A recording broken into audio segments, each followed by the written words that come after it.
This is Shu Hirata's Let's Talk Japanese Fight Sports with Charlie Jewett from sogokaku.com. Let's begin.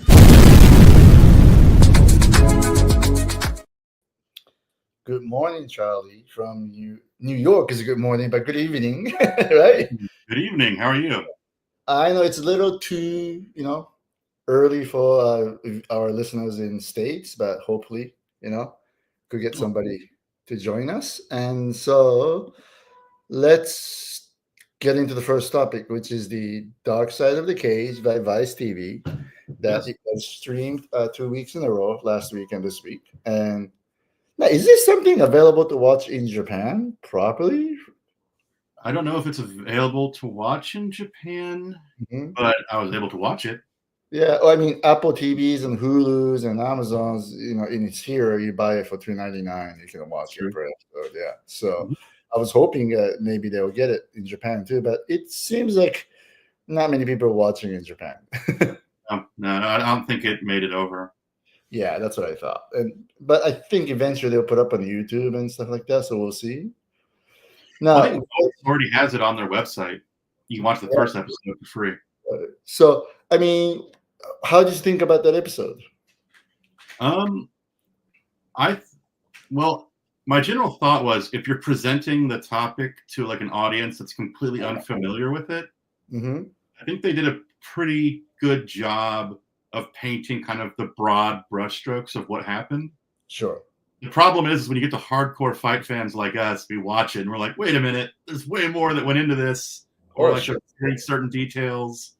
And like I know that one person was actually messaging me saying that they thought it was kind of funny that the video said that they act like the UFC gave Sayama the motivation to start doing MMA.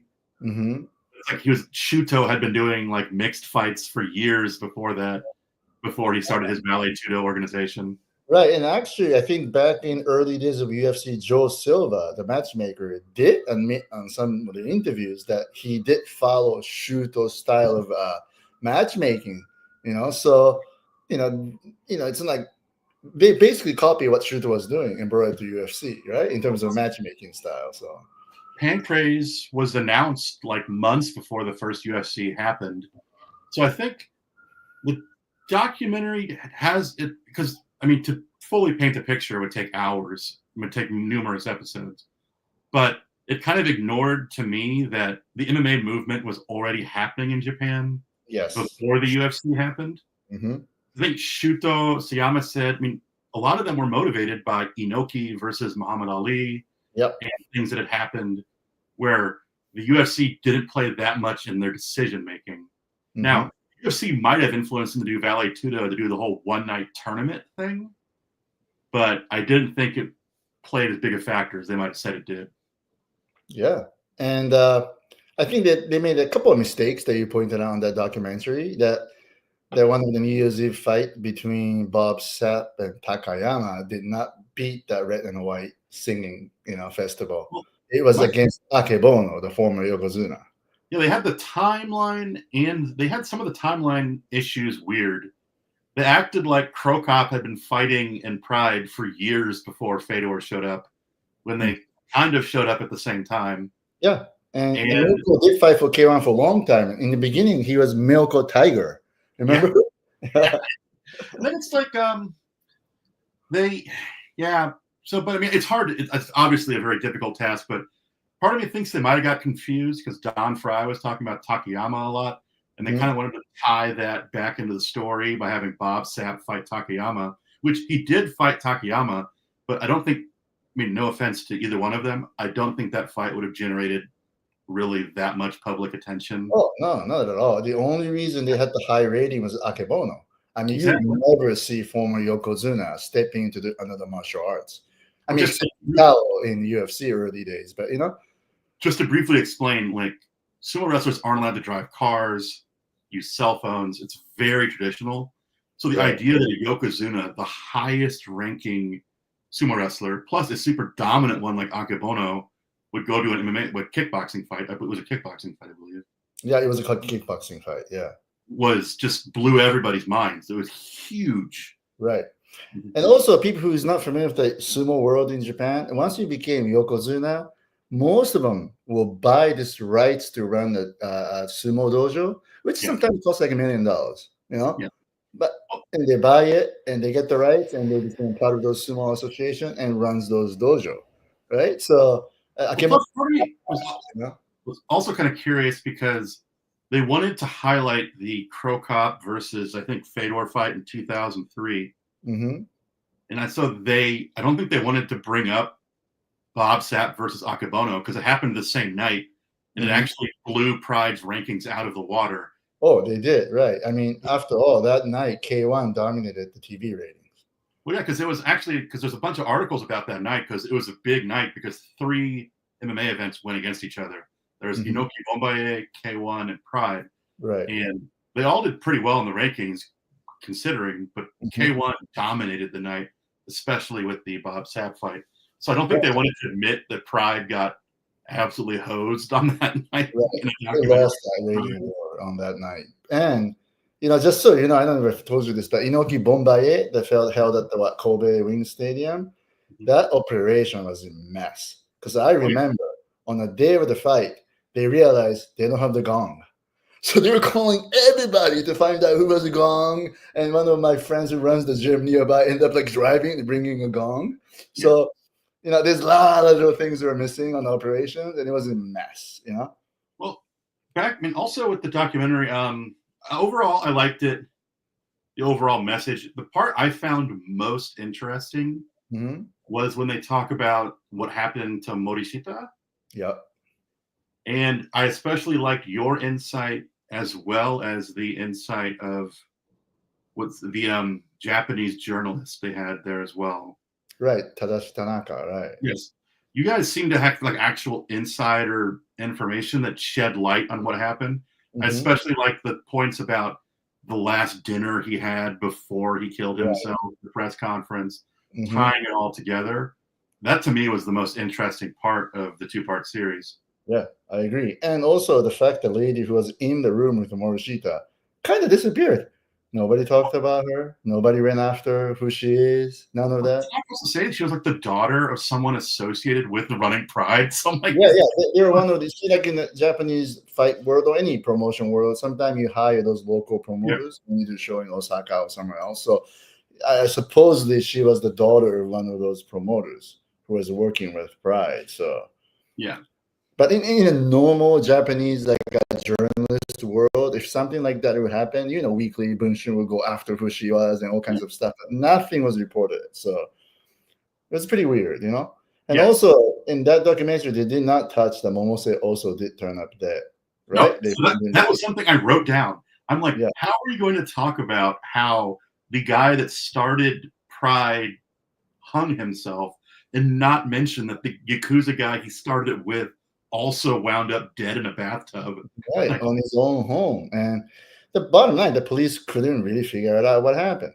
I think it's a pro job, to tell the truth, Because if you're showing this documentary to someone that knows Pride, they're gonna know the guy that was wearing the no fear hat that was ringside at all of the early shows. Let me do this funny story. You remember on Inoki Bombaye, Seiya Kawamata end up with, running away because TV station turned around and said, "Oh, you couldn't sign Crow Cops. I won't pay you this $2 million." So that got him into trouble, which is very interesting for me because in Japanese words, obviously tells that there wasn't really precise contract signed. Because if those things are really signed, and in the contract should cover in case Crow Cop doesn't show up or in case Crow Cop gets injured or missed weight, whatever that is, right? When the fight doesn't happen, kind of stuff. But nothing's mentioned, obviously, and basically the TV station strong-armed him, right? So I kind of felt bad for Kawamata in that sense, and he ended up running away for a long time and ended up speaking to the media, right? On shoot I'm getting that. When you look at the history, it's also they talked about contracts a lot in the documentary in the show, but when the UFC bought the promotion Pride, they discovered that half the fighters weren't even under contracts. Right, It just kind of made a lot of some things were said in the documentary that I kind of questioned the validity of them. because I mean, just some of the people involved seemed more reputable than others, in my opinion. I was willing to take more things with like a grain of salt. Like, first off, if I was Sakakibara, I'd be furious at this documentary series. They do not paint him in a good light. Oh, I know, and I have to, I have a big doubts about the fact that remember at this part two that Yakuza guy brought Miyoshi to some cafe or restaurant or whatever that, which is a public place and a hotel, and they had guns stick to his head, and Sakakibara was there. I don't think he's that stupid, and you gotta understand this. This I know this very well. That first basic rule of Yakuza in Japan is that you do not carry a gun. Because in Japan, there's a strict gun control. And under the Japanese law, you're walking down the street, and if you look suspicious, police has the right to stop you and ask you a bunch of questions and search you, right? And they could do that to any Yakuza anytime. So carrying a gun is a huge risk. Nobody does that. Nobody. I mean, just think about it. Like when famous people have been killed like that, like Ricky Dozan, they're killed with knives and stuff. Like they're whipping guns out. Right. So, yeah, there was some assassination done by guns. Like, you remember the president of Ginza no Osho, the Gyoza no Osho, the gyoza store? He got shot right in front of his, right? Yeah. But that kind of hit, of course, they will use guns, but not on everyday operations, such as everyday so-called small extortion kind of stuff. And this is a clear example. I know this journalist who used to really, write the Yakuza stories, and he visited some of the top Yakuza bosses' house, the home, which is a headquarters. And their rule is this: you never have a gun there, because police could come in anytime with a search warrant. If you get caught with one gun, you're in big trouble. So the funny story is this: so when he visited, a couple of the Yakuza bosses, one of the bosses' home, he was sent to this waiting room, and he sat and waiting for him to show up.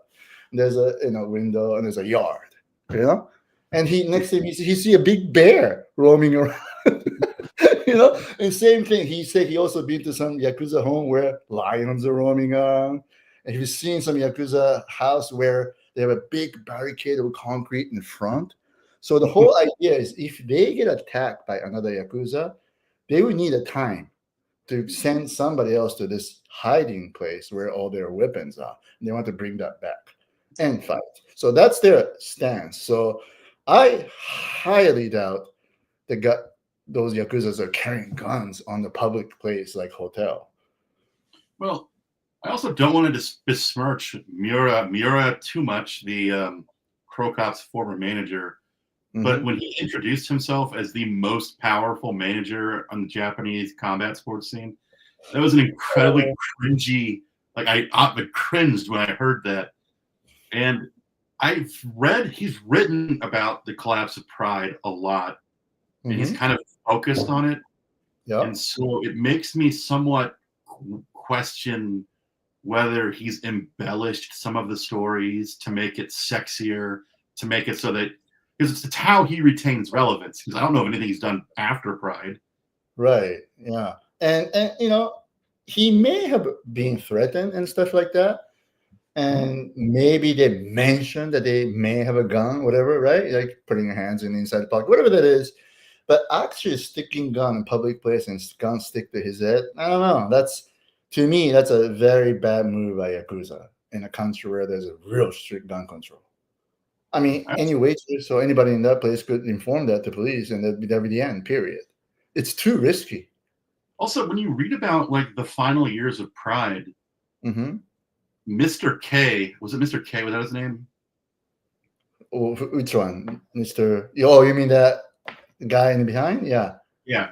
So Mr. K had like Pride business cards and was not shy about telling people that he was the one that actually ran Pride.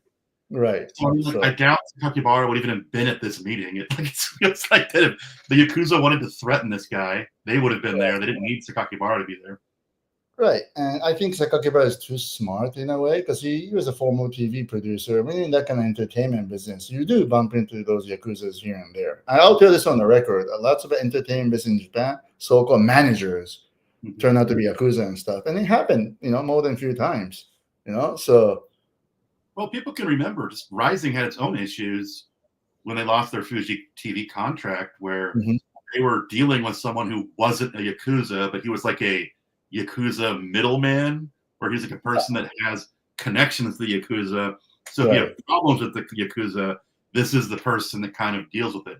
I think you actually explained it quite well on the Dark Side of the Cage episode, where you mentioned that all of the major entertainment networks and all these people always have someone whose like job is to deal with those people. Well, yeah. I mean, till this day, I can't name names, but one of the biggest recording labels in Japan, at the president's office, there's like 5, 6 secretary, right? So there's a division called president's office.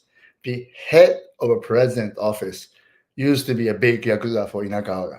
So, I mean, he's there to consult on corporations on how to deal with it, which is quite actually common, and this is a part of the society that we don't really talk about it. Nobody really writes about it, but we all know, we come to accept it kind of thing, Yeah. And, when you really look back, look at like 1960 when they had the first Tokyo Olympic. The government asked Yakuza to leave Tokyo for 2 weeks so all these foreigners won't see you. And they all listen. So, I mean, that's like a hand-to-hand, right? Like corporations. And when you really look at the first Japanese Pro Wrestling Federation, it's created by Rikidoza and all these guys. Yeah. There's a politician from the Liberal, Democratic Party, that position ended up being a vice prime minister, whatever that is, on the same federation. There are a guy like Mr. Machi, who's well-known Yakuza.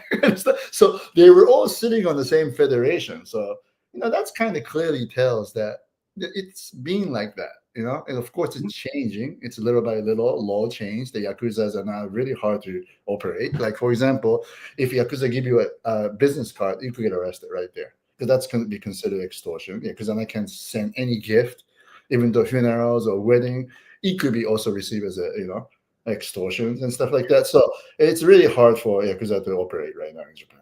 Right. Yeah. And also, it's also just like not a secret. You go to like any minor MMA show or kickboxing show in Japan, and you'll start seeing some sketchy figures like wandering around the hallways. You'll see the promoters shaking hands with some questionable looking people wearing suits that have come to watch the fights. So right. I think it's just something that'll always be there. Yeah. I think the documentary did kind of right. I mean, make the Yakuza scarier than they are. Well, here's what it is. I mean, from the old days of Japan, it's just something like a promotion or some events kind of thing. It's tend to be kind of controlled by Yakuza, or at least you got to pay Yakuza some kind of fee kind of stuff, Right. So otherwise they will cause some trouble, like it's a long time ago. And I know one of the artists who did not agree to pay to Yakuza on the day of his or her concert. I can't name names.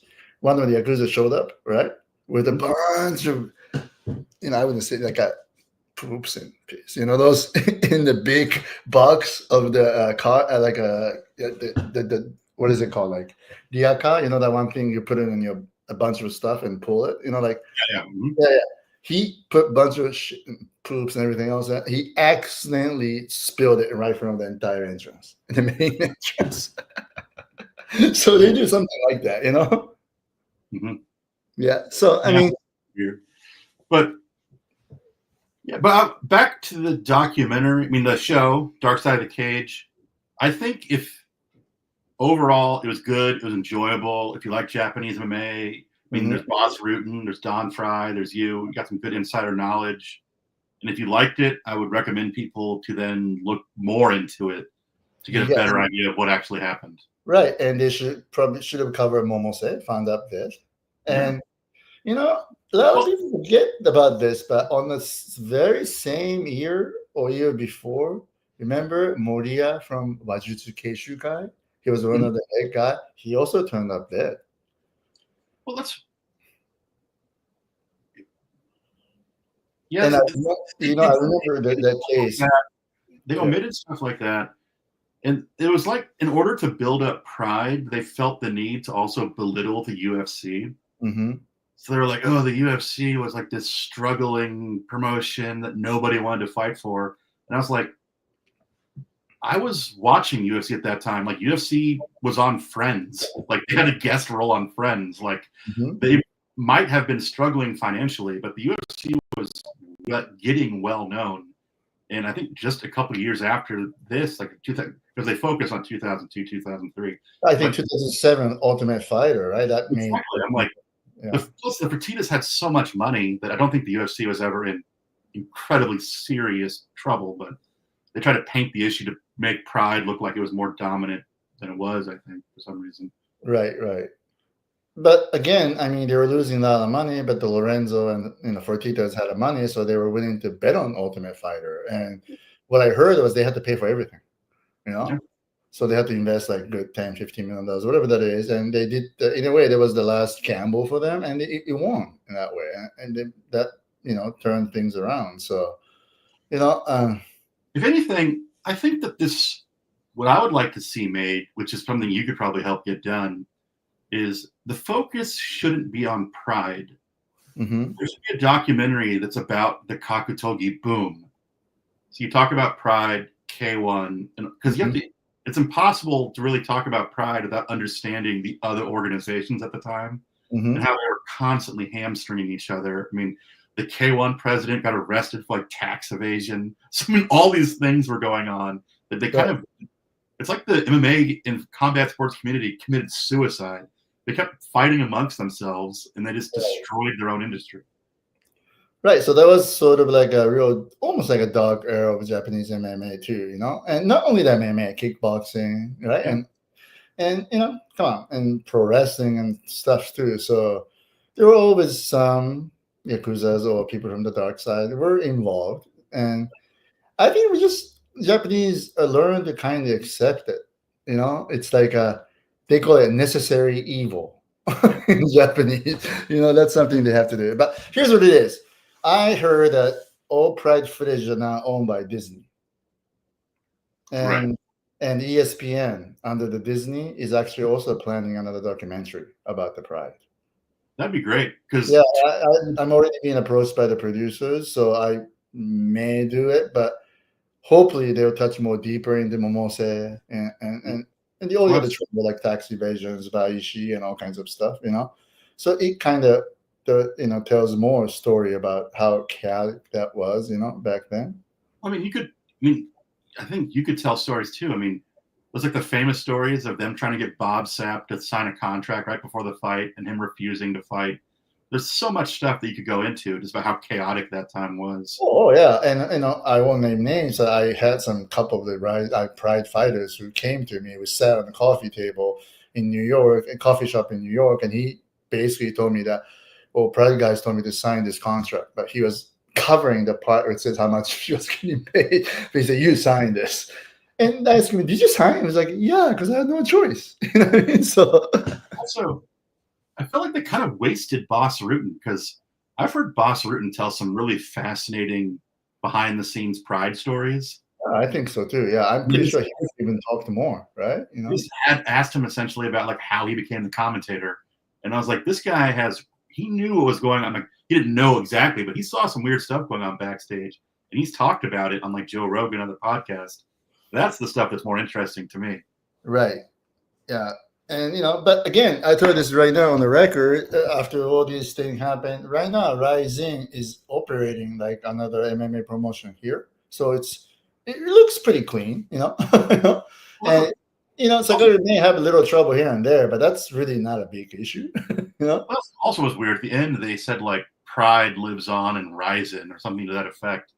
And I was like, you really can't compare the two. They're incredibly different organizations. It is two completely different organizations, I mean, Sakakibara is involved in both, but RIZIN is much more stable now than I think Pride ever was. Right. And the fact that before we go into this next topic, after they lost Fuji TV deal, they're doing better. Yeah. They're getting better pay-per-view sales, better on everything. And the fact that, just like how trend of a world right now that you're using YouTubers or influencers to be involved and stuff like that. And that's what basically RIZIN is doing too, right? So they really don't need the support from those Chijoha terrestrial national broadcasting stations anymore. And they're doing much better. In my mind, the ideal solution for RIZIN would be a hybrid model where they have like 1 or 2 shows a year on terrestrial TV for free. Mm-hmm. They do the rest pay-per-view, kind of like what UFC did with their whole Fox gimmick in the beginning. Right. I think that would really help get exposure and help them build stars and everything. Sure. But right now, I don't think Fuji Television is in any shape to go sign anyone in that sense, right? And other 3 stations, like PBS, Nippon Television, and PBS Asahi, I don't think they will step into the working with MMA promotions right now. So they're all very much in playing it safe mode. Yeah, Japanese is like that. When something happens, everybody look at the right, and then they do the same thing, and they would just stop thinking practically and just say no, right? If you just don't touch it. And that's what basically happened to Pride back then, because that one Shukan Gendai articles, without even, it's not like he got prosecuted or got into trouble with the police or none of that. Nothing. It was just the only one article. And they just decided to abruptly cancel it. And that's like a really typical Japanese TV station's attitude, that if there's a little issues or there's some risk, they just won't take it anymore. Well, it's kind of interesting because I was actually reading an article where Japan has some pretty strict defamation and slander laws, or even if what you say is true, if you damage the other person's business, they can still sue you. Right. So because of that, no traditional Japanese like mainstay news or media source is going to report these stories. No. So it's the weekly tabloids that people go to find out what's actually happening. Right. So and you know what? I don't know if many remembers this, but after, I would say a couple months after Gendai article came up, maybe a couple months after Pride got canceled, whatever that is, the magazine called Friday actually scooped one article about secret meeting between K1 Ishii and Seiya Kawamata. So in this article, they're pointing out that this whole interview article on Gendai was planned and triggered by K1 Master Ishii, because for them, Pride was a big competitor. They wanted that Pride to go away. Well, that's what I've been saying for years. It was written by Friday magazine like that, Well, that's what I've been saying for years. It's just that Japanese MMA and kickboxing killed itself. They were so insistent on destroying the other promotion that they destroyed everybody. Right. And, also, go back to Momose. Let me tell you this very interesting story. Like how we talked about how Japanese are not really doing any contract. And you know how Momose used to be a so-called novelist and writer. And he wrote some columns for some magazine, some one-shot articles, whatever it is. I've spoken with like 3 editors who had, 4 editors who dealt with Momose before as an editor to writer. It's a bad thing about Japanese business too. When you offer some articles to be written by this writer, they usually don't mention fees. I mean, they have to mention fees first, right? So can you write about this and how many pages or whatever that is? And writer always have to go back and say, so how much am I getting? You know what I mean? Now, I've heard from editors that in Momose's case, he doesn't ask for money. So after this article, editor's like, oh, so how much should I pay you? He was like, no, I don't want money. And that's like, right there, he's like, has an upper hand on you. He's like, all right, then you're going to have to listen to me, like all kinds of stuff. So that was his way of power. So again, that's the one thing about the Japanese society. Even to this day, there are so many big talents working for movies or TV station without a contract. I mean, you hear some of the big name on the television saying like, well, I've never seen contract. So it's, I guess it's the world. It's still kind of used to do everything in handshakes and a verbal agreement, The more you get involved with like, even outside of like the dark side, just if you go to like normal corporate culture in Japan, everything's done behind closed doors.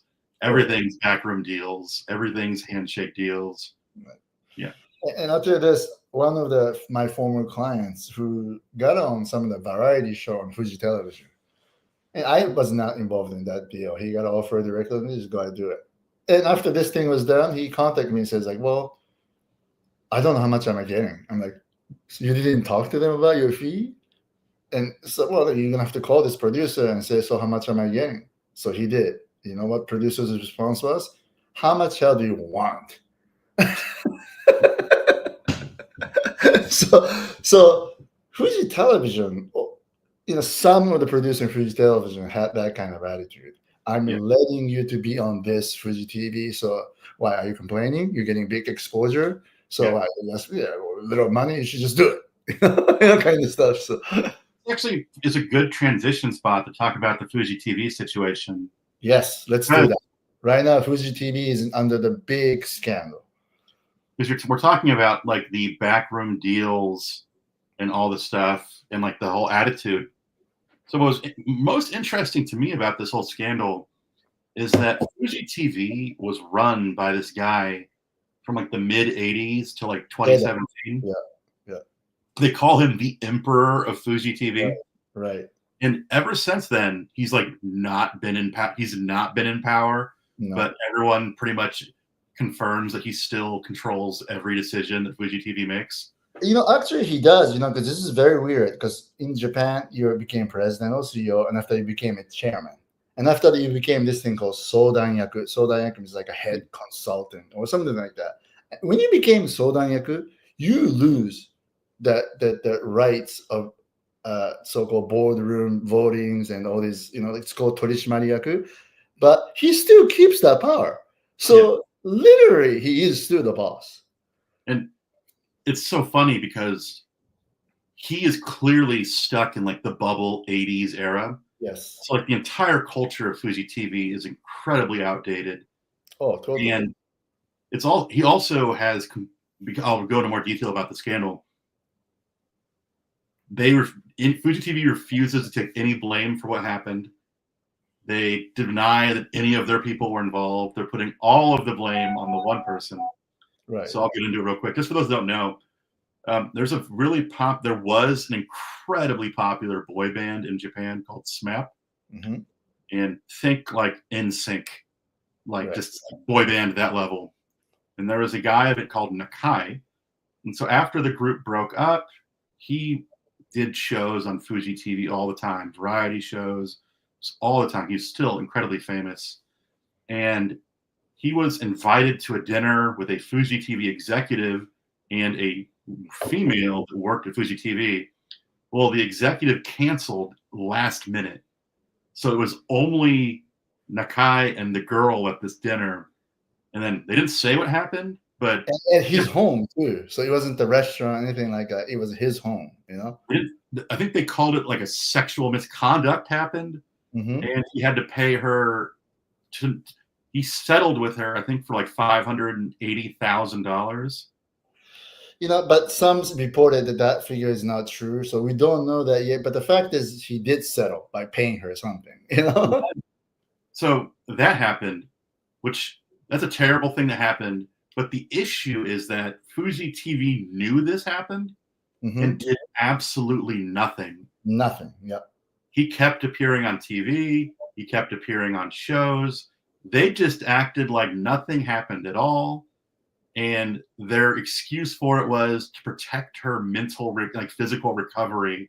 They didn't want to like burden her or something, which sounds like a crazy response. Sure. And the only reason this news came out is because one of Fuji TV's major stockholders is an American company. Mm-hmm. And that company owned enough stock that they couldn't be ignored. Right. And they demanded that a third-party investigation into whatever happened be done. Mm-hmm. And then Fuji TV apparently has no crisis management team, decided to hold a press conference where only people they invited could show up. They were not allowed to record anything, and they would only ask pre-screened questions or something. Mm-hmm. And they took no responsibility for anything. Well, that went incredibly bad. And they lost almost, I think 70 sponsors pulled out, including Toyota. Yeah, and almost everybody pulled out almost, Their projected losses for this year are close to $200 million. Yes.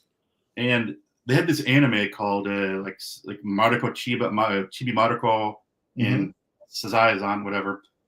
for the first time in their entire creation, they had no commercials. Yeah, that's true. Because nobody wanted to do that. No one wanted to be there. And so then, in response to this, Fuji TV had another press conference where they invited 400 journalists, and I think it was over 10 hours long. I know. I mean, who watched the whole thing, right? It was over 10 hours long. And then the CEO resigned, the president resigned, another guy resigned. And then they announced that after the third-party investigation, more people will be expected to resign. They also said the emperor had nothing to do with this. He will take no blame. They also insisted that the Fuji TV executive who set the thing up did nothing wrong. And yeah, they pretty much just put all the blame on Nakai.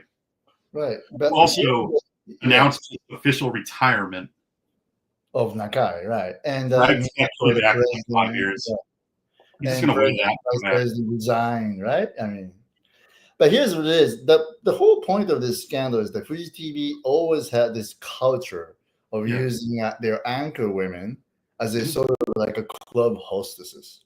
So they would have to go show up at the party, pour drinks, you know, light the cigarette, whatever that is what the hostess do in the hostess clubs. One of the articles they had to, you know, deal with their sexual approach, you know. Well, that's what I was reading. I was reading articles about foreign women that work there, wrote an article. And she was like, I'm a reporter. Why am I having to come to parties and sit by dudes and pour their drinks? Because like Fuji TV was all about like, oh, we got to keep the male talent happy, so we're going to bring women over. Like, it was, and because of that, now pretty much every major TV station in Japan is doing their own internal investigation. Right. But here's the one point that I wanted to point out: they're a national television, right? They're getting national airwaves and they're getting all the breaks on the feeds. That's because they're national television. Now, as a national television, the one most important thing they have to do is reporting, journalistic work. So they're and providing information to the public. That should be the priority. So, you know, after this happened, I compare the programming on ABC, CBS, Fox, you know, in America versus Fuji Television. As you can see, look at the most 24-hour programming of the like ABC. I would say 80% is news, right? Or some news related, or a live sporting event and stuff like that. But look at the Fuji Television. How often, how many percent of news is really there, right? It's all variety shows. Fuji TV, forget, Fuji TV lost their Otani rights because they flew a drone over his house. Right. So, they're not allowed to show any Otani footage. No. So Fuji TV has had a very rough year.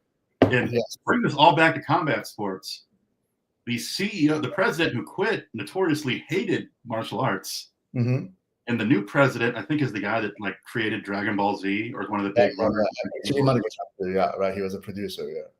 So it seems like they're going more towards like their safer, kid-friendly content. But part of me was like, it's Sakakibara. This would be a good opportunity. Fuji TV is so weak. If you wanted to like get back on, this would be a good timing. You know, this is what I think. I know it's very difficult. I'm not a TV person, but if I were a person who wants to turn around the Fuji Television, I'll turn Fuji Television into like a Shukan Bunshin. It'd be a hardcore broadcasting station that they'll go on scoop on everybody. Doesn't matter. You know, it's like another station, politician, who cares? They should just go focused on real hardcore journalism. Like I'll tell you a good example. Till like maybe in 2000, in TV station, those broadcasting department was huge. They even had those writers, reporters roaming around in society looking for, you know, scoop, you know. But they can no longer do that because they're not really generating enough advertisement revenues. You know, that's why they start cutting all these personals. So they stop scooping. So right now, it's sad to say, but real journalist work is done by those weekly magazines, not by papers, not by TV station, right? If you read like the news, you'll go to like 6 different like official news sources, and everything's exactly the same, word for word. It's like they receive the press release from the people, and they just copy and paste what they're supposed to write and put it in there. So I think you're right. Like someone that actually told the truth about what was going on would probably make waves. Yeah, I think so too. And, you know, I think that would be the only way to actually regain the viewers' trust.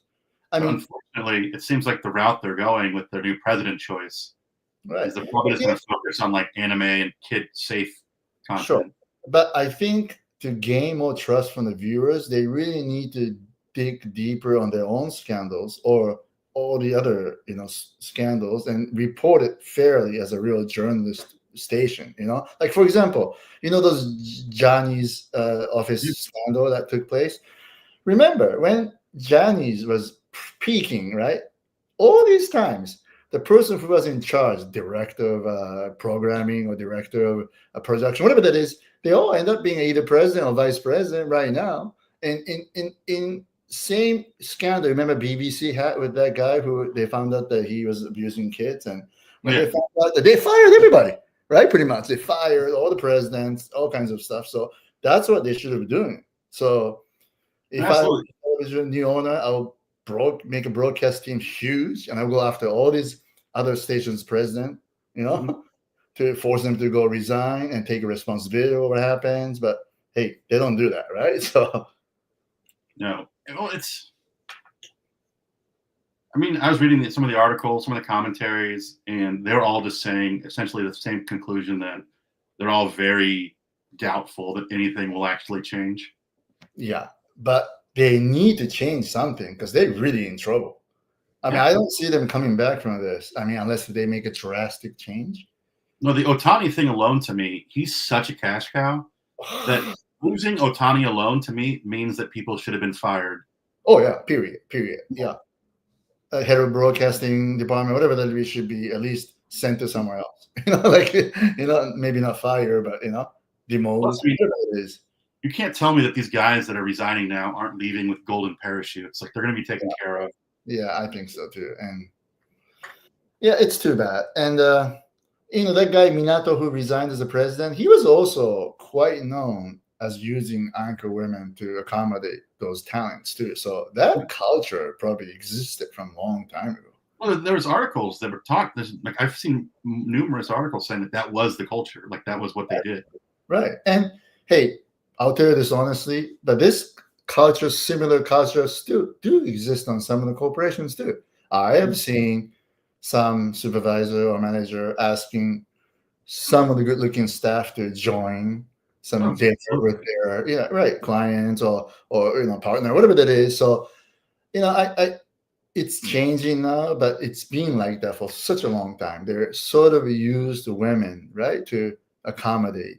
Well, if you go to a company party in Japan, it's like, all right, well, the women will pour drinks and get the food ready for everyone. Right. I mean, again, I can't name names, but one of the big airline companies in Japan, this is talking about like 30, 40 years ago, they made flight attendant wear a bikini and do the promotion in New York. You do not do that right now, right? I mean, you would probably get sued if you do that, right? But the point is, they should. Hooters Airline did shut down, though. Hooters Airline got shut down this year. Right. So I think not only the Fuji Television, but this whole kind of using women to accommodate men's existed, right? And that business still exists in Japan, the hostess clubs or girls bar, whatever you want to call it, right? I mean, so this is something they really need to change. And again, I really think they should go back to this old broadcasting journalistic stations, like what all these Fox, ABC, CBS are doing here, first thing they got to do is they got to get rid of this guy that's been he's got company for 60 years, and they got to get rid of all of his little lackeys that are also running the company. Right. And the reason why Hirata is so powerful is, I don't know, I forgot, like 20 years ago when Live Door tried to purchase Fuji Television, he's the one who protected to be bought by Live Door. So he was considered as the savior of Fuji Television. So that legendary status kind of continued for the next 30 years also, and that's where he is right now. Fuji TV has been tanking for the past 20 years. They're just bad news after bad news, at least from what I've noticed. But yeah, so that's the one thing. Let's see if they're going to change, and I'm really hoping, because in this era of internet, people be watching YouTube more. You know what I mean? Or people be watching streaming sites more. So absolutely. For TV stations, right, national free TV station to really make a comeback, they really has to get into heavy journalistic work and focus on live broadcasting of either sports or beauty contests, whatever that is, because live broadcasting and journalist, that's a two major, I think, power that the national TV could use and utilize. So, I mean, if you look at the New Year's Eve numbers, the numbers are tanking year by year. But if you at least base it off of American research, people watch TV to watch live sports, and they watch it to watch live stuff. Anything else, they're just going to watch online. Yeah, exactly. So it's probably the same as Japan too, especially the younger generation. I know more people who doesn't have a television, and only pay that NHK tax. Yeah, exactly. And did you watch that series Succession by HBO? No, but I know about it. Okay, but there's a one scene. The one guy, he was like, this guy was wanted to buy like 26 TV stations, and one of the investors says, "TV? You mean TV? You mean that little box on the corner of the gym? TV?" So that's what it is, right? The television is right now. So I wish they'll come back and restructure and do more live broadcasting sports and stuff like that. Then what you just said earlier about doing one free show per year on Fuji Television for RIZIN kind of stuff start making sense for them, Yeah. So hopefully that's going to change, right? Absolutely. Yeah. Now let's talk about this state of Japanese kickboxing. Now, someone messaged me. Leona Petas did a couple of weeks ago. Yeah. So someone messaged me about. They were like, "What's happening in the kickboxing scene?" I was like, "Actually, it's good timing for that." So Leona Pettis, K1 star, man that's been known to say some crazy comments and take questionable pictures and post them online. 2 weeks ago, pretty much, he relinquished the title. And then the following day, he was at a K1 event and kind of forced his way into the ring and took the microphone and just ripped into Miyata, who's the producer, right? Of K1. Yes. I think he's Crush's producer. He's one of the producers at K1. Absolutely ripped into him, said he's driving K1 into the ground, that K1 fighters aren't happy, that K1 is losing to other promotions like RIZIN.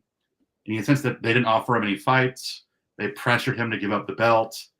And then he's essentially forming like his own anti-K1 group. I mean, not anti-Miyata K1 group. Drive Miyata out. So this, I tell you this to highlight, even if you casually watch K1, it is like rats fleeing a ship. All of their popular fighters seem to be leaving. Yeah. It's been happening for years. Right. And that's because RIZIN also have kickboxing bouts. And as you can see from Ampo to Hiramoto, they're being very successful, right? Doing both kickboxing and MMA sometime, right? For them. So it's kind of weird to say, but the best kickboxing show that's going to be in Japan for a while is the One Championship show coming up. That show in March is stacked with great kickboxing talent. Yeah. I mean, the One Championship, face it, they do have a great kickboxers. I mean, in terms of kickboxing world, that has to be the best in the world at this point, right? I mean, if you look at the Japan show, they have Takeru, they have Kaito, they have Yoshinada, they have like everybody. They have like a very solid show. And then you look at K1, like their top female star, Miyu Sugiwara, announced she's retiring from kickboxing. She's going to boxing. I mean, they've lost Takeru, they've lost Koji, they've lost Ampo, they lost Ashikawa, they lost Kimura. I mean, they've lost everybody. Yeah. And now Pettis was one of their last big stars, and he seems furious. Yeah, I know. And I've seen that on X, they're still arguing, right? No, Pettis is kind of I think he's funny because he's not like your stereotypical fighter. He seems like the worst. It almost seems like pro wrestling. Like, why would you argue with him? He's going to respond. He's not going to be like the stereotypical Japanese fighter who just like says "gambarimasu" and he's going to respond. And he said something crazy, didn't? Yeah, he basically blamed on Miyata of being sort of like a dictator, right? Who just tells fighters what to do, and I met Miyata-san only once, so I don't know because. Well, Miyata seems like this guy that's also been like in and out of K1. He's been like producer, then he got and he was in Crush and stuff like that, right? Before, and no, a lot of people don't remember this. Remember the first CEO of whoever that was, Carlos Kikuta. Where is he now? Right? I mean, Yeah, he's back in K1 now, isn't he? I thought so, but now there's another person named Mr. Oki who is the president. Because So I was looking at what I think last year, because like K1 like announced their whole right, the rebirth. whole world thing, and he became a CEO, right? I mean, Yeah, like we're having our rebirth, so we're gonna co-promote with a rapist on TV. So it's just like what is going on? But I mean, then you don't hear anything about him, and the way that Pettis is talking, it makes it sound like Miyata's the one that's actually running everything. mm-hmm. Right. So it seems like he's the one who is running actual fight operations, right? Basically. So, and I think also, I don't know about the current contract, but past K1 contract, like how Hiramoto Ren was on, you have to really sit out the entire to get out of the contract, which is like very unfair to the fighters. So again, this culture of handshakes, no contract. Now, if they want to drop contract, they will do very hard like clauses in there, which is unfair to the other side. Mm-hmm. I mean, I think Japanese is still not used to making a contract that became a win-win situation on both. No. Yeah, it's very difficult. They really don't have that concept yet, right? So we mentioned. Did you know that K1 brought Ishii back last year? Who? They brought Ishii back last year. Oh yeah. He did as a consultant or something like that, right? Hold on, whatever. Yeah. Yeah. Is he still there? I mean, who knows? Who knows about this K1 because this is chaotic, and now Well, I barely see Mr. Kikuta right on the public. I was talking to some people on the know. I mean, they made this announcement where they were like talking about like taking on the world and all this stuff. They've eliminated their English broadcast team. They're no longer doing international broadcasts. Seems very strange. Yeah, it's very strange, and then I guess they don't have any investment from anywhere. I mean, on the other side of the aisle, you have Rise, who's right. essentially teamed up with Glory. Right, and they're also very close with RIZIN. Right, and they do very well with Abema. Well, and not only that, Rise fighters seem to only speak very highly of Rise. Mm-hmm. And when they go fight for Rising and other stuff, they always come back to Rise. Like they maintain the relationship with Rise. Mm-hmm. So whatever Rise is doing, they're much better at keeping their fighters happy than. I think Ito-san is doing a fantastic job, and they pay actually much better than K1. They're doing some of the purses they are being paying, and I had some offer from them for Uruka actually to do a kickboxing fight, and offer was very good. So I think they take care of fighters, right? I mean, at the end of the day, if you're fighting for money, right? So if you're only making 5,000 instead of 30,000, of course you go to 30,000. I feel bad for kickboxers because they're not making a lot of money because each one of them has about 500 sponsors on their jacket when they come out, which means they're like just penny pinching. They're getting any money they can for these fights.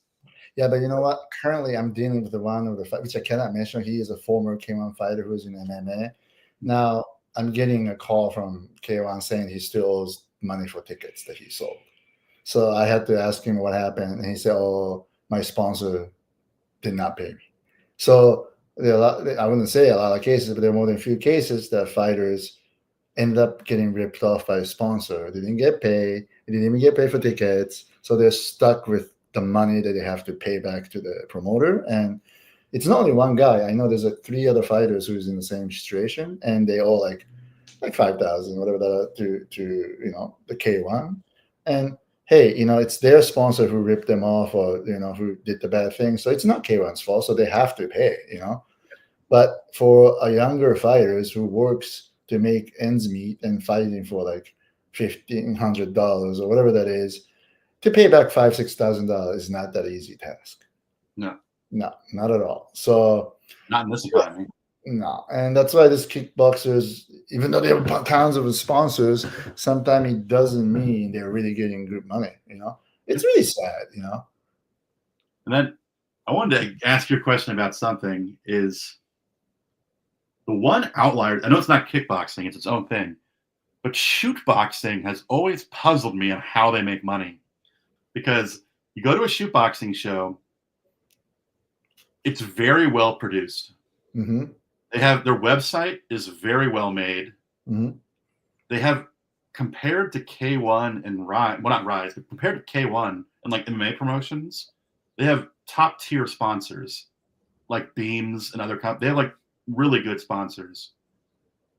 They only put on like 5 shows a year outside of like their amateur shows and like their kids coming up shows.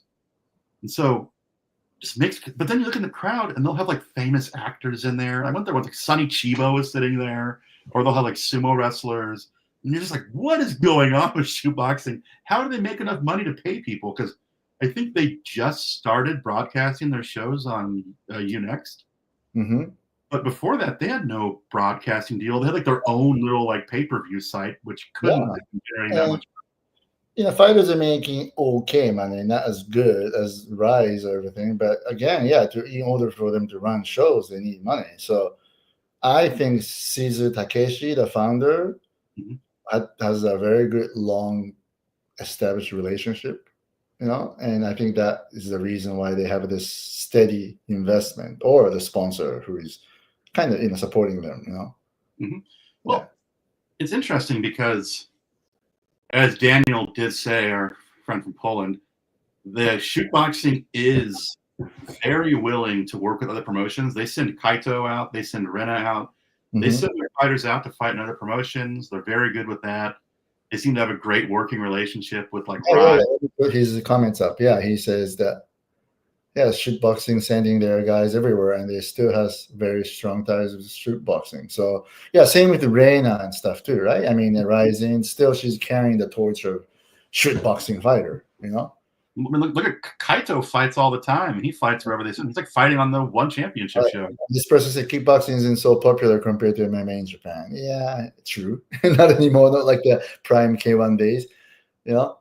No, it's true, but that's also what was kind of interesting to me was that K1 insists on holding their shows at the Yoyogi National Stadium. I went there with a friend. Like, they are not selling out the Yoyogi Stadium. It's not even close. Where Rise does a majority of their shows at the Korakuen Hall. Right. It's much smaller, but much easier to fill. So it seems like Rise operates more within their budget, where K1 might be operating outside of their budget. But here's what it is, though. K1 still have young viewers established through Abema TV. So they actually do sell still good pay-per-view numbers. Right. So, and, again, the pay-per-views are selling much better than the Pride days, because it's the era of internet, So I think that alone probably could, support K1, but not on the world stage. That's why I think they got rid of this concept of going to the world and English broadcasting, all kinds of stuff, Well, we have a previous comment from some guys saying that K1 thought they were free of Mike Kim, but apparently they're not. I don't know what that means, but the international share of K1 was still messed up with Mike Kim, despite them thinking they were free. Yeah, I think Mike Kim still owns the right, and the company who runs K1, they buy their licensing rights or something like that in Japan, exclusive or whatever it is. So they have to go through contract negotiation every couple of years. But maybe that's not true. You know what? I'm telling this funny story right now. I can review. I actually had a dinner with Mr. Kim and Mr. Scott Coker, and actually an attorney from UFC. So that was a pretty weird dinner. It was full of us. It was a very strange dinner. Very strange, yeah. But we didn't really get into any, real business talk. It was just a casual thing, So yes, I think Mr. Kim told me he's the guy who made lots of money through some cell phone business in Korea. Yeah, and he has the rights of K1. So I think Yabuki, who is the guy who's basically handling, K1, probably had to negotiate every 3-4 years for this licensing. Yeah. So it's not like they own 100%, But again, from Mr. Kim's point of view, what the hell is he going to do with the K1 brand?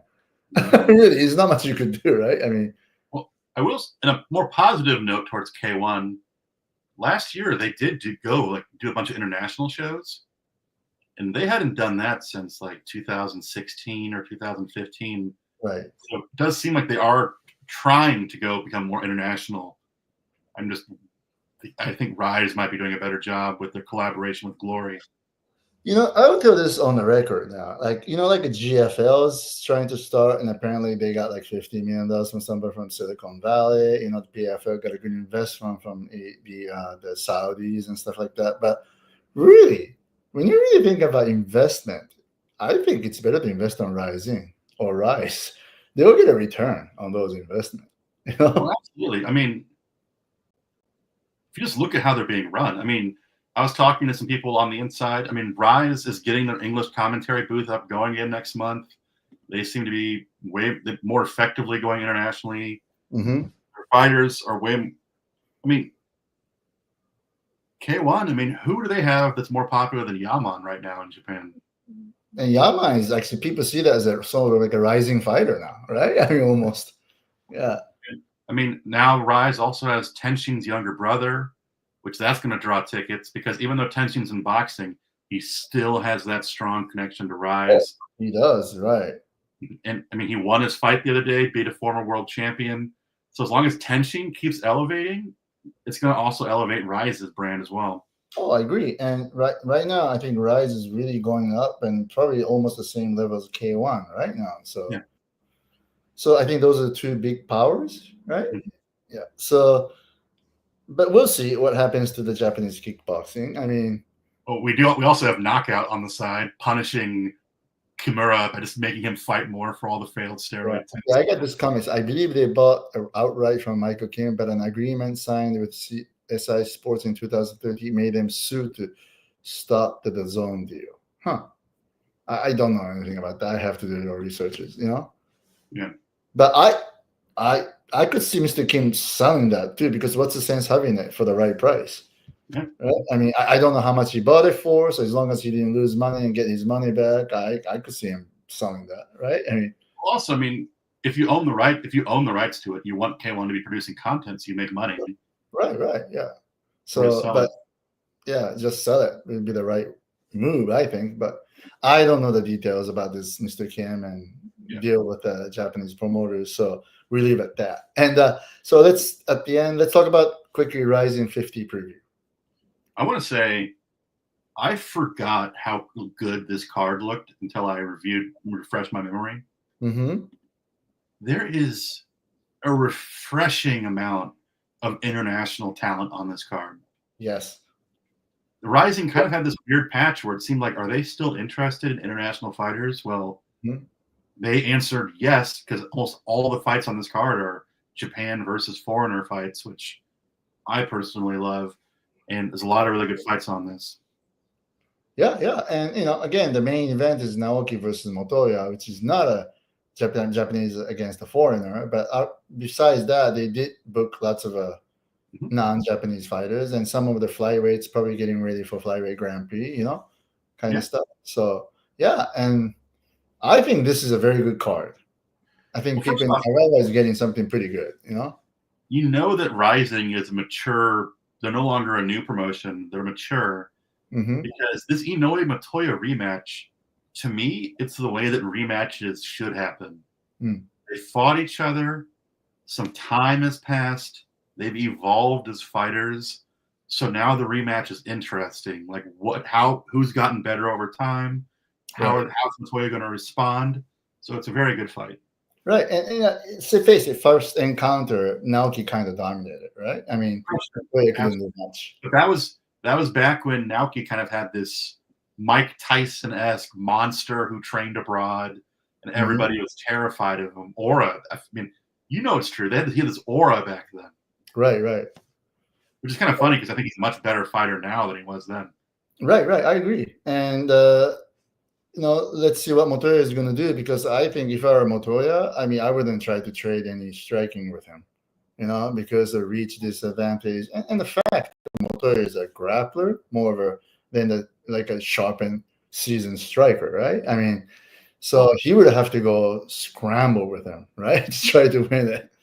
Well, as Matoya's last fight shows, he is a crafty veteran. He is. He can survive in any situation in a fight. Even though he's not a striker, he can survive on his feet if he has to. Right. So I think it'll be a good fight. I think so too. And let's look at this one too. Chihiro Suzuki against Dautobek, which is interesting matchup. And I personally think featherweights in RIZIN has a tons of really good fighters. Yeah. Right. And it's too bad. Most of the time, these non-Japanese fighters end up signing with American management company, and they only think about one thing: UFC. Absolutely. Get them UFC. It's the better money, so they can make better money. But sometimes when you really think of a fighter's career, it's not so bad to stay in RIZIN and make really good money for 2 years and be stable and get enough experience and go to UFC, right? And by then, look at what Kyle Sakura did. Exactly. So if you became a champion there, defend it maybe a couple times, bring your values up, and by then you'll be making way better than the entry level UFC pay. You know what I mean? So by then they will have a good enough saving to even buy a house.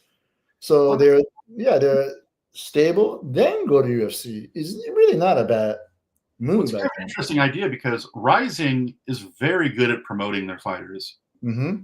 They build them up. If you're a good fighter in RIZIN, they're going to promote you. They're going to build you into a star. And just look at some of these guys. Like, I mean, Naoki Inoue, kind of an awkward guy, not great at interviews. They leaned into it, and they've made him a star.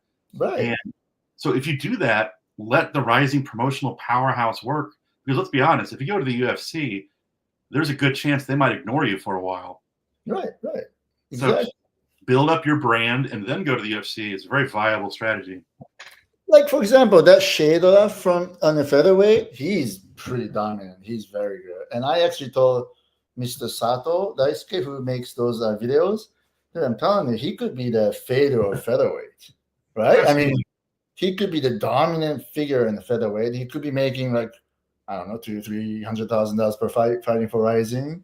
So why not stay there for a couple of years, earn good money, get title, bring your value up, and do power negotiation with the UFC, if that's possible, right? I mean, well, you mentioned Fedor. That's a great example. I mean, look at how desperate the UFC was to get Fedor.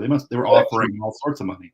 Right. It was back then. I heard they offered him what, 6 fights, $30 million deal kind of thing. So if that RIZIN can create another Fedor in any weight class and became a dominant champion for a couple of years, UFC would have to go after this person, right? I mean, well, I know that he signed with that management, which might have thrown a wrench in some things.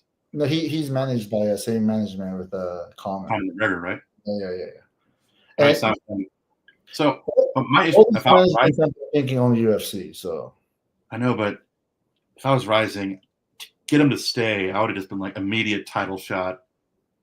We're gonna make you the star of this promotion or something, because that guy.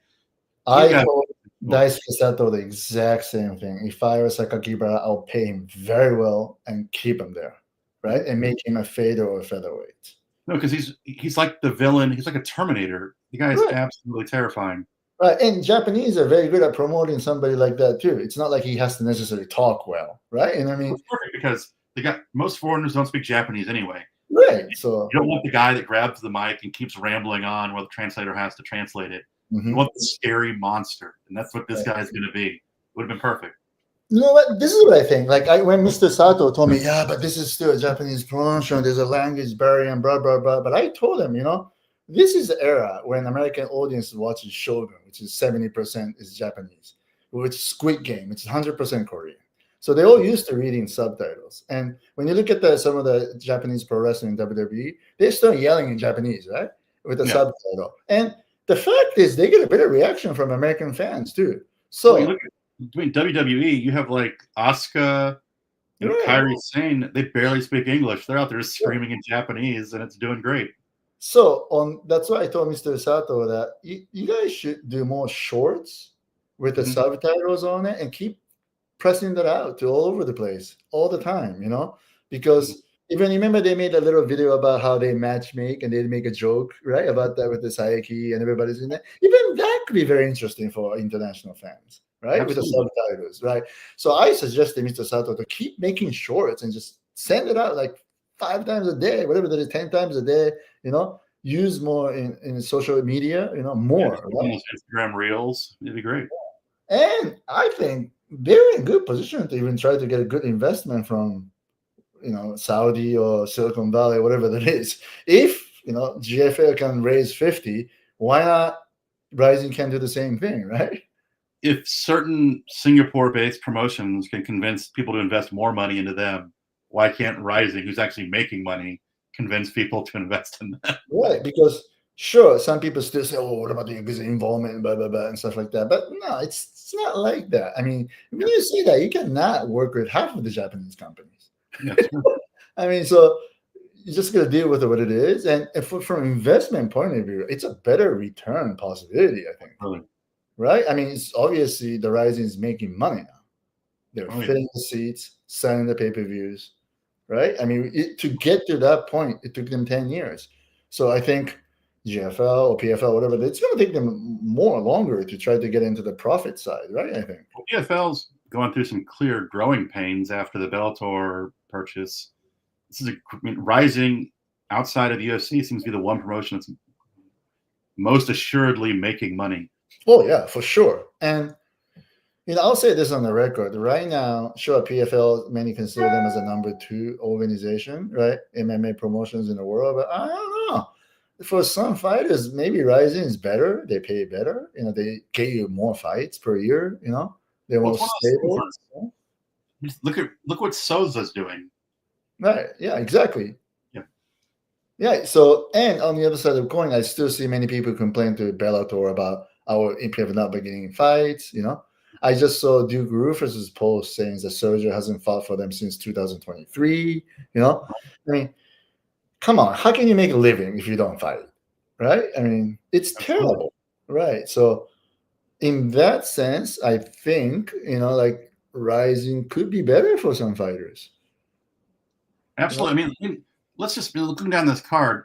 Look at a guy like Spike Carlisle. That guy coming to RIZIN launched his career. I mean, he was a tough guy in Bellator when he's fighting over stateside. He gets way more attention over here. Right. And, I tell you this on the record, the Japanese promoter understands that when you bring in non-Japanese fighter, they're spending money, right, to visa, to flights, all kinds of stuff. So that's an investment, So they want to make sure the investment will get a good return. Means they got to make them look good, promote them well, So some of the matchmaking they do, sometimes they do bang against lesser Japanese fighters. So, they have a higher possibility to win on the first one. 2 fights. So they're really, in a way, good at promoting fighters and make them bigger than what it is, or it looks stronger than what it is. And that has to be a good thing for a fighter, right? I mean, absolutely. Plus, I mean, if you're a foreign fighter, I remember talking to Alex Chambers at a UFC show after she fought Mizuki and lost. No, at a Jules show. She was like, "Oh, I didn't know who she was," and I was like, yeah, that's not good." So if you're a foreign fighter, you should probably first check to make sure you're not being brought in to be cannon fodder. If they're actually bringing you over to invest in you, it's great. If they're bringing you over to get murdered, it's probably not good. Right. But many times when they sign non-Japanese to bring them there, they want to promote it. They're not going to book some non-Japanese fighters just get smashed. Oh, absolutely. And the one guy that comes to mind who completely threw it away to me was Darren Cruikshank. They were building him up to be like the new Don Fry. And then he had that stupid YouTube video that he posted making fun of Japanese people. And it was just like, yeah, you just bit the hand that feeds you, so you'll never be back. I think there's some in comments that people are kind of discussing about GFL. He called it Grandpa Fight League. Come on. Well, not to go too deep into it, my issue with the GFL is they keep announcing these matches, but they haven't announced any event dates or anything, which to me is more important.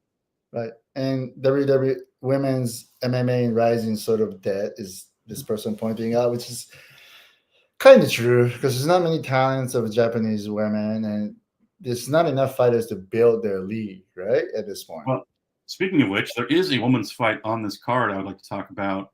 Yes.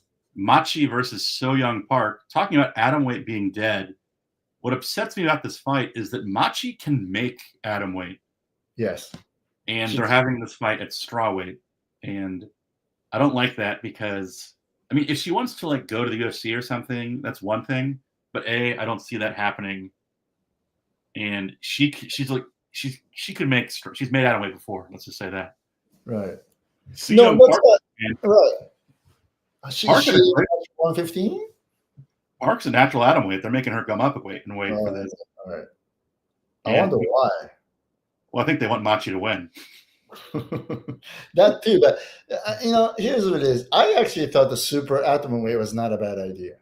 It was great. It's unique decision what no other promotions are doing, and and that will give doors to many Japanese fighters, right? And so as non-Japanese who, not quite getting good fights in UFC or Invicta or whatever that is, and a lot of fighters are, swallowing a weight cut to make it a 105. So 110 could be ideal for many fighters.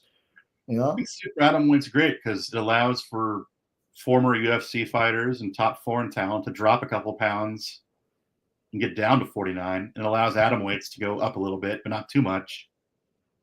Plus, because the fighter pool is not that big. No, that's the problem. Yeah, they need to have, to establish a weight class. You have to have 20 at least, right? Think about even doing Grand Prix, 16-person Grand Prix. What are you going to do, right?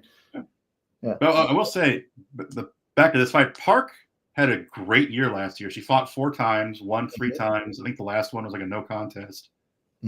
She's just been tearing it up in Shuto recently, beating up everyone that they want to win. And so, to me, they're having her fight because she's established in the Japanese market. But deep jewels, Machi is clearly one of the fighters they're trying to build up. They've given her several title fights, and she's come up short each time. And then they also put her in RIZIN with an Ayaka Watanabe fight. So I think they're clearly trying to make her a new face of women's MMA in Japan. I think so too, yeah. She's young. I think she has a big fan base. She's kind of got this cute, youthful energy to her. They had her perform at that concert thing they had where she did a karaoke song in front of everybody. So she's clearly being propped up by Deep Jewels, which is why she's on this card.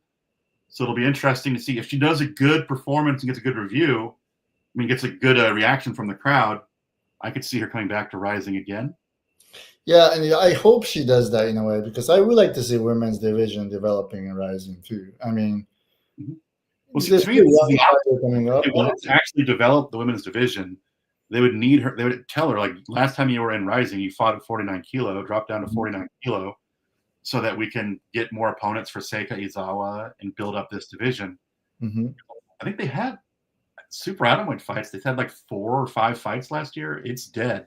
It's dead. Yeah, there is no division. It's really only for Izawa or only for Reina kind of stuff, And Hamasaki's next fight's at Deep Jewels. Right, so they can't even utilize Hamasaki, which is a former champion. So, I've asked Shingo many times, of course, about women, and he's always telling me that we will need a couple good 2 or 3 years to really establish a weight class, which I agree.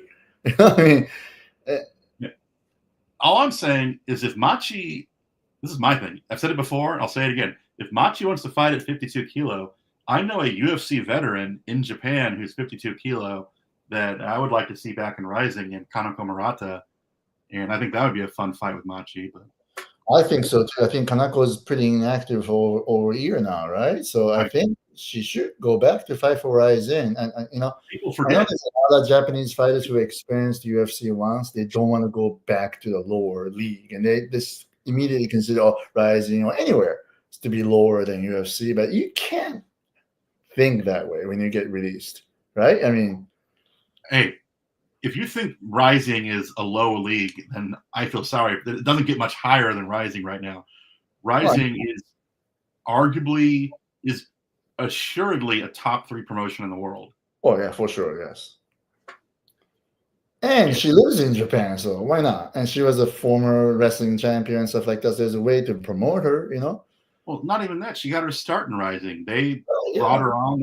They got her into the UFC. Exactly. They actually put her on the payroll. They were paying for monthly salary. They paid for her condo, all kinds of stuff. They took care of her, paid for her training in foreign, in US kinds of stuff. So I think she should go back to RIZIN. She should just go, talk to them, and I think they'll be open enough to give her an opportunity, But I think they're hoping with Machi because she's kind of personality-wise, kind of the opposite of Seika Izawa.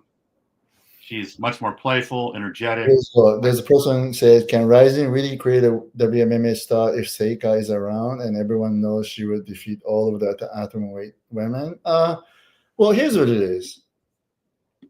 Right now, yeah, of course, in terms of Japanese fighters, I cannot really think of someone who can beat Izawa.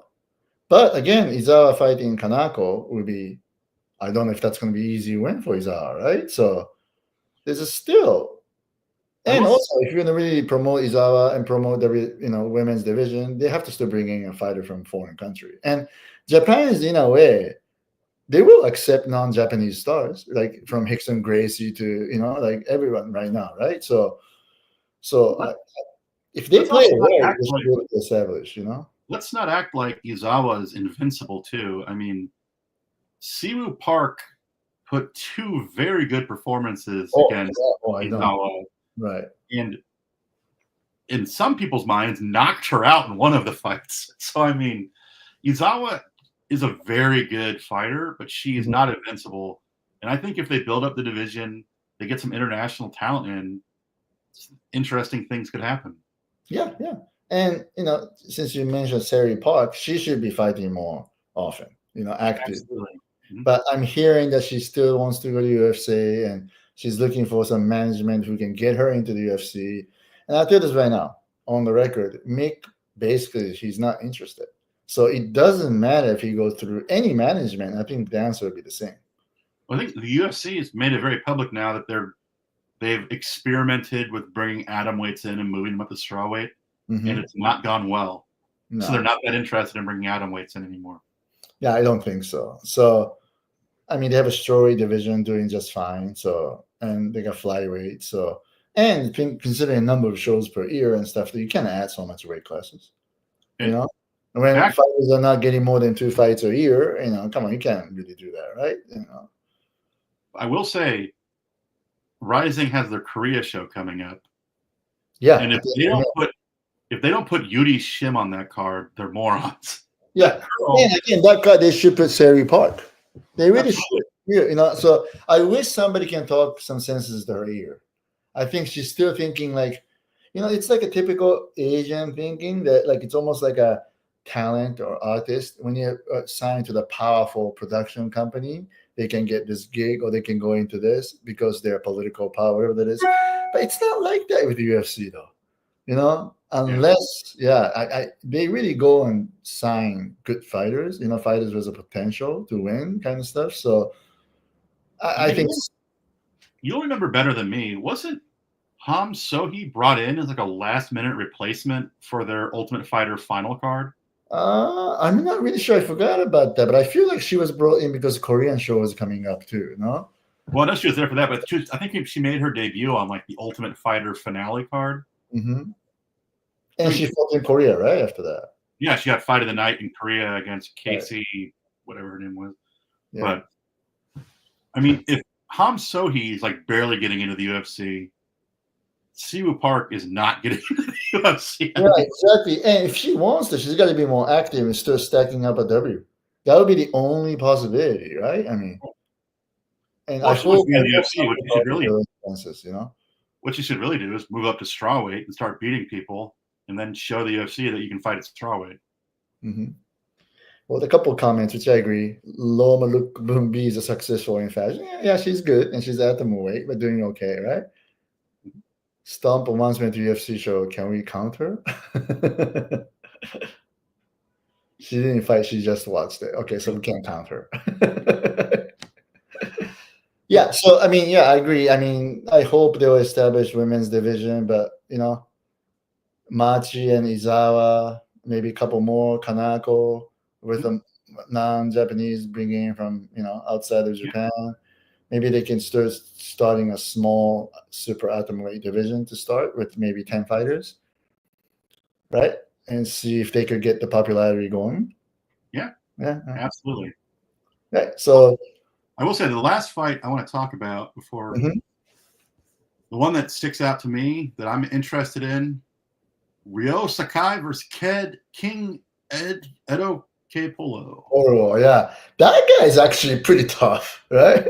Yeah, like Go. I Yeah. know he talked about how he wants to cool the jets and he doesn't want to be rushed into the title picture or anything. Yeah. Yeah. I saw this guy walking around. He is an absolute giant of a man. So he could be like an Andre the Giant or Yeah. kind of figure in RIZIN, right?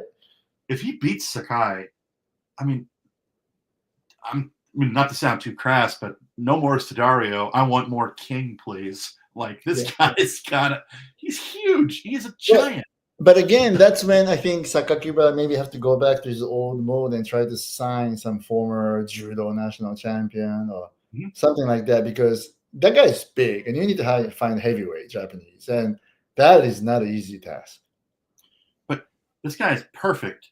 He looks like a foreigner, like a giant, but he speaks fluent Japanese. This is like a marketing dream.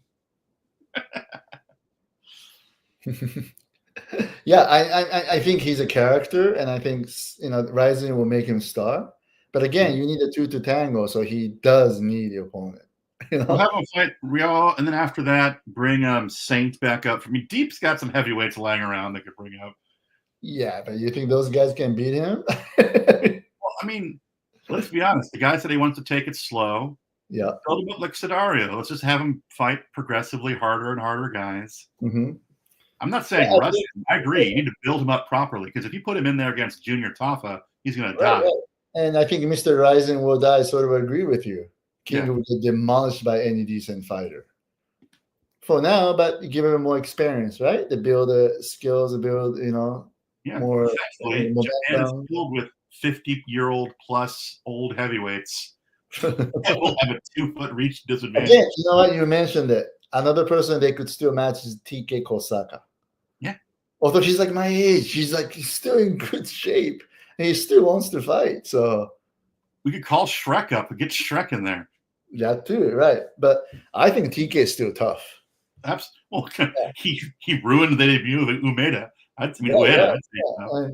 Just so you know, TK is my cousins go to TK's wrestling classes. Right. Yeah, so and I'm telling you, I think that's going to be an interesting match, right? And he is a former UFC fighter, although he's in 50s, Yeah.